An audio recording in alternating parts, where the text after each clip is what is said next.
날마다 나를 살리는 큐티 이성호 목사입니다. 오늘 큐티 본문은 사도행전 26장 8절에서 23절까지입니다. 오늘도 말씀으로 인도하시는 하나님 감사합니다. 종과 증인이 되는 것이 어떤 것인지 알기를 원합니다. 말씀해 주시옵소서. 듣겠습니다.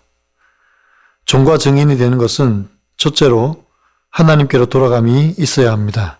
8절입니다. 당신들은 하나님이 죽은 사람을 살리심을 어찌하여 못 믿을 것으로 여기나이까? 라고 합니다. 아그리빠 왕과 베스토 총독 및 신문하는 자들 앞에 선 바울이 그들에게 이렇게 묻습니다. 하나님이 죽은 자를 살리심을 당신들은 왜 믿지 못합니까? 그리고 바울은 자기도 예수님을 대적하여 많은 일을 행한 사람이라고 말합니다. 10절과 11절에서 예루살렘에서 예수를 대적하는 일에 대제사장들에게 고난을 받아 많은 성도들을 옥에 가두고 스데반 집사를 죽일 때 투표도 했다고 합니다.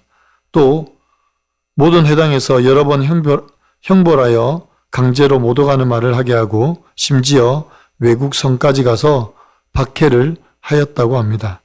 이것은 단순한 반대가 아니라 격렬한 증오였습니다. 그런 바울이 어떻게 그리스도의 가장 위대한 증인이 될 수 있었습니까? 그것은 바로 복음의 능력입니다.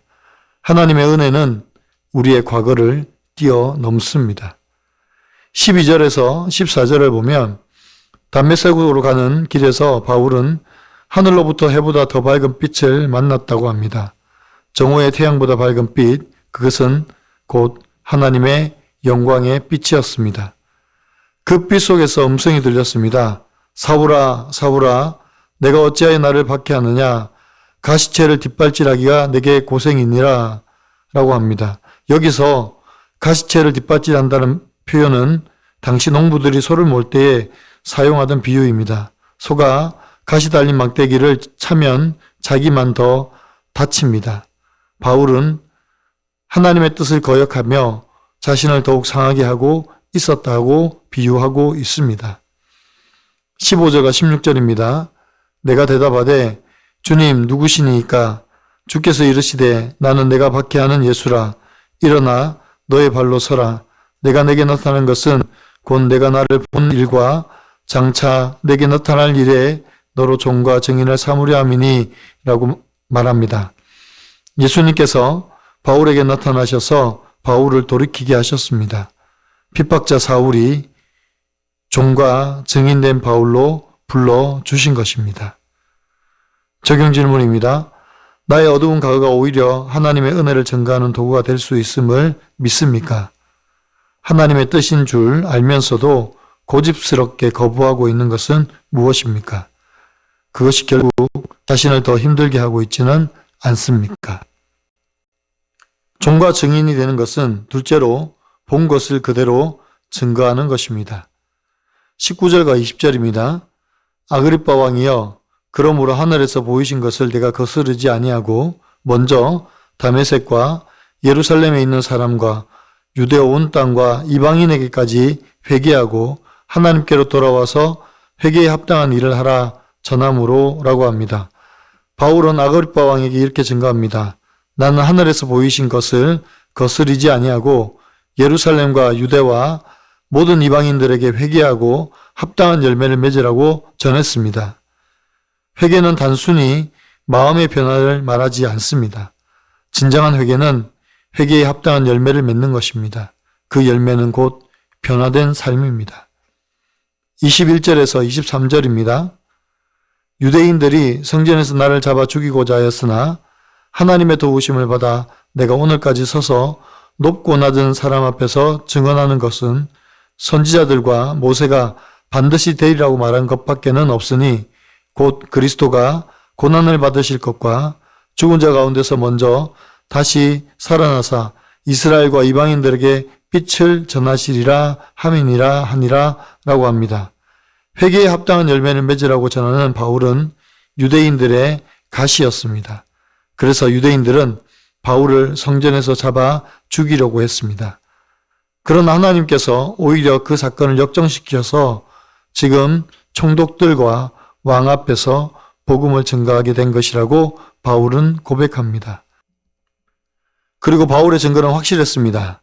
선지자들과 모세가 반드시 되리라고 말한 것, 곧 죽은 자가 다시 살아나시는 것입니다. 그리고 이 복음이 이스라엘과 이방인들에게 빛이 되셨다라고 증거하고 있습니다. 부활은 죽음을 이기고 다시 살아난 것입니다. 그래서 십자가가 없으면 부활도 없습니다. 우리 주 예수께서 십자가로 고난받으시고 죽으심으로 말미암아 부활하셔서 이스라엘과 모든 이방인들의 빛이 되어 주셨습니다. 이것이 복음의 핵심입니다. 적용 질문입니다. 하나님께서 여러분을 종과 증인으로 부르신 구체적인 사명의 현장은 어디입니까? 가정입니까? 직장입니까? 학교입니까? 아니면 이웃입니까? 최근에 하나님께 회개한 것이 있다면 그 회개에 합당한 열매가 나타나고 있습니까? 아니면 마음으로만 후회하고 여전히 같은 방식으로 살고 있지는 않습니까? 오늘 큐티의 묵상 간증은 헛똑똑이 인생이라는 한 성도님의 묵상 간증입니다. 저는 불신 가정에서 장녀로 태어났습니다. 부모님의 이혼으로 계모 밑에서 자란 어머니는 자기 연민과 자기애가 많으셨고 아버지는 경제적인 어려움을 겪으며 술에 의존하여 사셨습니다. 부모님은 자주 다투셨는데 툭 하면 제게 상대에 대한 불만을 쏟아 놓으셨습니다. 저는 불쌍한 어머니를 행복하게 해드리려고 모범생이자 자랑스러운 딸로 성장했습니다. 그리고 우리 가족의 행복은 돈만 있으면 다 해결된다고 생각했습니다. 저는 부모님이 한없이 연약하고 무능한 대상으로 느껴져 모든 문제를 스스로 생각하고 결정했습니다. 결혼 정년기가 되어서도 행복한 가정을 이룰 자신이 없었고 어떤 남자도 가장으로서 믿음직스러워 보이지 않았습니다. 그러다 제가 의지할 수 있을 것 같은 22살 많은 성공한 기업가를 만났고 미혼 상태로 딸을 낳았습니다. 그는 이미 2 자녀가 있었지만 자유로운 생활을 하고 있었습니다. 저는 부모의 경제적인 능력과 사랑만 있으면 자녀를 잘 키울 수 있다고 착각해서 아이를 부유한 환경에서 키우면서 제 어린 시절의 결핍을 채우려고 했습니다. 그러나 딸이 자랄수록 아빠라는 존재를 설명하기가 두려웠고 혼인신고를 할 수 없는 부적절한 관계가 부담되었습니다. 그렇게 내 힘으로 아무것도 할 수 없는 상황에서 저는 교회 공동체를 찾았습니다. 말씀을 묵상하며 지체들에게 제 고통을 나누다 보니 하나님의 도우심으로 아이 아빠와 헤어져 각자의 자리로 돌아가게 되었습니다. 그러면서 부모님께 감사하지 않고 특별한 삶을 동경하다가 가시제를 뒷발질하며 고생을 자초했다는 것을 깨달았습니다.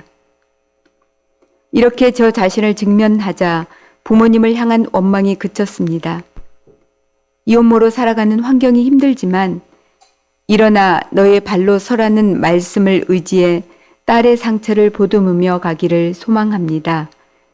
저의 적용은 부모님이 말씀하실 때 웃는 얼굴로 잘 듣겠습니다. 딸과 함께 일주일에 한 번 이상 청년 큐티인으로 큐티 말씀을 나누겠습니다. 입니다. 사랑하는 성도 여러분, 하나님께서 바울을 종과 증인으로 삼으셨습니다. 바울을 종과 증인으로 삼으시기 위해 먼저 바울을 돌이키게 하셨습니다. 그래서 우리도 먼저 하나님께로 돌아가야 합니다. 하나님께서 우리를 종과 증인으로 사용하시도록 먼저 우리를 내어 드려야 합니다.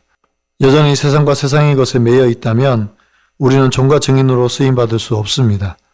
주님이 우리를 편하게 사용하시도록 이제 내 모든 것을 내려놓고 주님이 쓰시는 도구로 드려지기를 원합니다.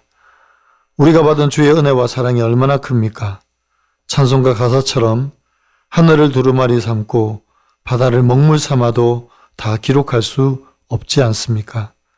그 크신 하나님의 은혜와 사랑을 나타내는 종과 증인의 삶이 되기를 소원합니다. 오직 예수 그리스도 십자가와 부활만 증거하는 주의 종이 되는 저와 여러분이 되기를 간절히 축원합니다. 기도드립니다. 사랑하는 주님, 바울과 같이 주님을 대적하고 주의 백성들을 무시하며 살았던 저희였습니다. 어두웠던 우리의 시간과 과거의 모든 사건을 하나님의 은혜의 도구로 변화시켜 주신 하나님을 찬양하고 감사드립니다. 우리가 더 이상 가시채로 뒷발질하지 않고 주님의 인도하심에 온전히 순종하는 자들이 되게 하여 주시옵소서. 우리 각자가 서 있는 그 자리에서 충성된 종이 되고 담대한 증인이 되게 하여 주시옵소서. 고난과 역경 속에서도 하나님의 도우심을 받아 오늘까지 서 있다라고 고백하고 흔들리지 않는 믿음을 허락하여 주시옵소서. 회개에 합당한 삶의 열매를 맺으며 날마다 주님을 닮아가는 저희가 되기를 원합니다. 감사하며 우리 주 예수 그리스도의 이름으로 간절히 기도하옵나이다. 아멘.